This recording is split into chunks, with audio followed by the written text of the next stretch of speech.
क्या चीन खुफिया तौर पर ईरान को जदीद हथियार दे रहा है? क्या मशरिक़ वस्ता में एक नई ताकत का तवाज़ुन बनने जा रहा है?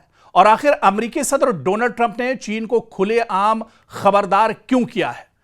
और अगर ये तमाम खबरें दुरुस्त हैं कि चीन ईरान के साथ है, तो फिर क्या अब पूरा मशरिक़ वस्ता एक तरह से नई कशीदगी की लपेट में आ रहा है? बल्कि अब एशियाई जो ममालिक हैं वो भी अब इस कशीदगी की लपेट में आ रहे हैं। अब यहां से आप देखिए कि इस जंग का दायरा बढ़ रहा है, क्योंकि अमेरिकी सदर डोनाल्ड ट्रंप ने कहा है कि अगर चीन ईरान को हथियार फराहम करता है तो इन्हें बहुत ज्यादा मायूसी होगी। ट्रंप का कहना है कि चीनी सदर शी जिनपिंग ने इन्हें जाती तौर पर यकीन दहानी कराई थी कि बीजिंग ईरान को असलाहा फराहम नहीं करेगा। लेकिन जो रिपोर्टें गश्त कर रही हैं, इससे पहले जो रिपोर्ट हमने बनाई और डिटेल में आपको बताया कि मैन पैड्स अब चीन ईरान को दरअसल देने वाला है और इस पर तकरीबन जो डील है वो भी ईरान के साथ हो चुकी है। तो ये एक अमेरिका के लिए बहुत बड़ा झटका होगा और इसी वजह से अब अमेरिकी सदर डोनाल्ड ट्रंप का इस पर बयान भी आ रहा है। और यह बयान ऐसे वक्त में आया है जब बाज मीडिया रिपोर्ट्स में दावा किया गया है कि ईरान को बहुत जल्द ही चीन के तैयार करदा सैकड़ों शोल्डर फायर्ड मिसाइल मिल सकते हैं और ये वो हल्के लेकिन इंतहाई खतरनाक मिसाइल होते हैं जिन्हें एक शख्स अपने कंधे पर रखकर फायर कर सकता है। और ये हेलीकॉप्टर, ड्रोन्स और कम बुलंदी पर यानी नीचे सतह पर जो परवाज करने वाले तैयारों के लिए ये बहुत बड़ा खतरा समझे जाते हैं। और अगर ईरान को वाकई इस नौयत के जदीद हथियार मिलते हैं तो इसकी दिफाई सलाहियत में नुमाया इजाफा होगा। ईरान कहीं ना कहीं एक तरह से मैदान में और मजबूत हो जाएगा और यही वजह है कि अमेरिका इस पूरे मामले पर गहरी नजर रखे हुए है। ट्रंप ने वाज़ेह अल्फाज में कहा है कि वो इस खबर से खुश नहीं है। अगर चीन ने वाकई ऐसा किया तो ये दोनों जो ममालिक हैं यानी चीन और अमेरिका के दरमियान एतमाद को शदीद नुकसान पहुंचाएगा। इनके मुताबिक शी जिनपिंग ने इन्हें यकीन दिलाया था कि चीन ईरान को असलाहा फराहम नहीं करेगा, इसलिए वो उम्मीद करते हैं कि ये रिपोर्ट्स दुरुस्त साबित नहीं होंगी। दूसरी तरफ चीन का मौकफ यह रहा है कि वो मशरिक़ वस्ता में कशीदगी कम करने का ख्वाह है और तमाम फरीकों से मुज़ाकरात की हिमायत करता है। ताहम बीजिंग ने इन ताज़ा रिपोर्ट्स पर बाज़ाब्ता तौर पर कोई वाज़ेह तबसरा नहीं किया है। लेकिन इतना जरूर है कि यह मामला सिर्फ अमेरिका और चीन तक महदूद नहीं है। अगर ईरान को जदीद हथियार मिलते हैं तो इजराइल, खलीजी ममालिक और अमेरिका के लिए नई सिक्योरिटी तशवीश पैदा हो सकती है मशरिक़ वस्ता में। दूसरी जानिब ईरान का मौक़िफ़ है कि उसे अपनी दिफाई सलाहियत मजबूत करने का यानी अपनी सिक्योरिटी और अपनी हिफाजत का मुकम्मल हक हासिल है, ख़ासतौर पर ऐसे वक्त में जब पूरे खित्ते में मुसलसल कशीदगी और फौजी दबाव मौजूद है।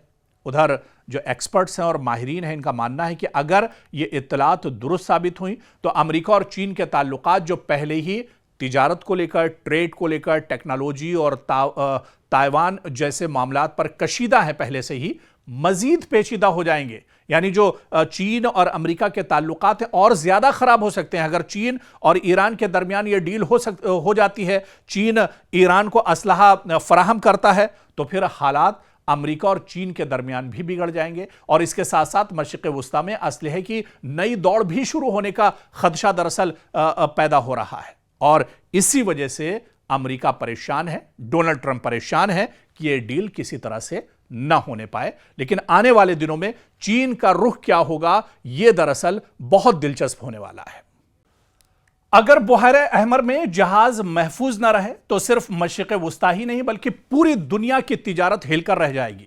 तेल महंगा हो सकता है, सप्लाई चेन मुतासिर हो सकती है और आलमी मईशत को अरबों डॉलर का नुकसान हो सकता है।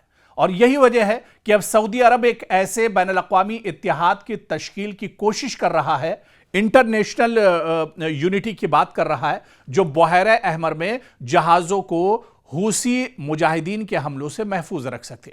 आखिर ये इत्तेहाद इतना ज़रूरी क्यों हो गया है और क्या इससे खित्ते में एक नई कशीदगी जन्म ले सकती है? दरअसल इसको एक बड़े कैनवस में समझना होगा, इसको बहुत डिटेल में समझना होगा, क्योंकि बुहारे अहमर यानी रेड सी दुनिया की अहम तरीन समंदरी गुजरगाहों में शुमार होता है। एशिया, यूरोप और मशरिक़ वस्ता के दरमियान होने वाली आलमी जो ट्रेड का बड़ा हिस्सा इसी रास्ते से गुजरता है।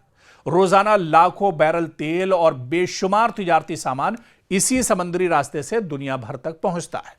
लेकिन गुज़िश्ता कई बरसों से यमन के हूसी लड़ाकों की जानिब से बुहैरे अहमर में तिजारती जहाज़ों पर मिसाइल, ड्रोन और दीगर हमलों ने इस रास्ते को गैर महफूज बना दिया है। हूसियों का कहना है कि वो गजा जंग के तनाजुर में इजराइल या इससे वाबस्ता जहाज़ों को निशाना बनाता है। ताहम इन हमलों की जद में कई दूसरे ममालिक के तिजारती जहाज भी आ चुके हैं। अब खबर यह है कि सऊदी अरब बुहैरे अहमर में जहाजरानी के तहफ्फुज के लिए एक बैनुल अक़वामी इत्तिहाद बनाने की कोशिश कर रहा है। रॉयटर्स के मुताबिक सऊदी हुकाम मुख्तलिफ ममालिक से बातचीत कर रहे हैं ताकि एक ऐसा मुश्तरका निज़ाम बनाया जा सके जो इस अहम समंदरी रास्ते को महफूज रख सके, क्योंकि अब धड़कनें सऊदी अरब की भी बढ़ने लगी हैं। सऊदी अरब पर भी अब तेल की किल्लत एक तरह से हो सकती है अगर रेड सी को हूसी लड़ा के अगर पूरी तरह सील कर देते हैं। इस इत्तिहाद का मकसद सिर्फ फौजी कार्रवाई नहीं बल्कि मालूमात का तबादला भी होगा, मुश्तरका निगरानी, बहरी गश्त और जरूरत पड़ने पर हमलों का फौरी जवाब देना भी हो सकता है। सऊदी अरब के लिए यह मामला इसलिए भी अहम है क्योंकि बुहैरे अहमर यानी रेड सी के साहिल पर उसके बड़े तिजारती मंसूबे, बंदरगाहें और न्योम जैसे मेगा प्रोजेक्ट्स मौजूद हैं। अगर यह रास्ता गैर महफूज रहता है तो न सिर्फ सऊदी मैशत बल्कि आलमी तिजारत भी इससे एक तरह से मुतासिर हो सकती है। दूसरी जानिब ईरान की हिमायत याफ्ता हूसी तहरीक इस इत्तिहाद को अपने खिलाफ एक नई महाज आराई के तौर पर देख सकती है, जिससे खित्ते में कशीदगी मजीद बढ़ने का खदशा भी मौजूद है। सवाल यह भी है कि क्या इस मुजव्वजा इत्तिहाद में अमरीका, यूरोपीय ममालिक और खलीजी रियासतें जो हैं शामिल होंगी, या सऊदी अरब एक अलग इलाकाई सिक्योरिटी फ्रेमवर्क कायम करेगा। फिलहाल इस पर हतमी फैसला सामने नहीं आया, लेकिन सिफारती राब्ते तेजी से अब इस पर जारी हैं। और आप देखिए कि बुहैरे अहमर अब सिर्फ एक समंदरी रास्ता नहीं बल्कि एक आलमी मईशत, तवानाई की तरसील और मशरिक़ वस्ता की सियासत का मरकज बन चुका है। अगर सऊदी अरब वाकई एक मौसर बैनुल अक़वामी इत्तिहाद कायम करने में कामयाब हो जाता है तो जहाजरानी को तहफ़्फ़ुज़ मिल सकता है, लेकिन साथ ही खित्ते में ताकत के तवाज़ुन और ईरान हूसी महाज के साथ कशीदगी में भी इजाफा हो सकता है। अब आने वाले दिनों में यह पेशरफ्त मशरिक़ वस्ता की सियासत का एक अहम मोड़ साबित होगी और क्या सऊदी अरब का यह इत्तिहाद वाकई में मजबूत होगा, इसका असर दूसरे ममालिक पर पड़ेगा या दूसरे ममालिक सऊदी अरब के साथ जुड़ेंगे, आने वाले दिनों में यह देखना अहम होगा। बहुत दिलचस्प होगा कि क्या सऊदी अरब को इस बड़े इशू पर दूसरे ममालिक का साथ मिलता है या नहीं।